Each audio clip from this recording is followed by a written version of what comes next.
ঈশান কুমকুমকে ঘুমোতে বললে কুমকুম মেঝেতে ঘুমোতে চাইলে ঈশান বলে কুমকুমকে সোফাতে শুয়ে পড়তে। কারণ সে আর কুমকুম এখন স্বামী স্ত্রী। হয়তো তাদের মধ্যে এখনও অনেক দূরত্ব রয়েছে, কিন্তু সে কিছুতেই কুমকুমকে এভাবে নিচে শুতে বলতে পারে না। সুচি ঠাকুরের কাছে প্রার্থনা করে কিভাবে কুমকুম আর ঈশানকে আলাদা করা যায়। পরের দিন সকালে কুমকুম রান্নাঘরে ভিজে শাড়িতে চা করলে তখনই ঈশান এসে বলে, তুমি ভিজে শাড়ি পরে রয়েছো কেন? কুমকুম বলে, তার তো এখানে কোনো শাড়ি নেই, আর এটা মেজমা দিয়েছিল, আর যেহেতু সকাল হয়ে গেছে বাসি জামা কাপড় পরে রাখতে নেই।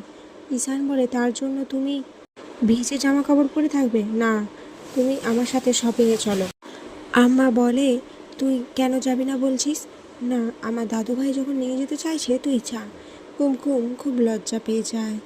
এই সমস্ত কথা অঙ্কিতা শুনতে পেয়ে সুচির কানে দেয়।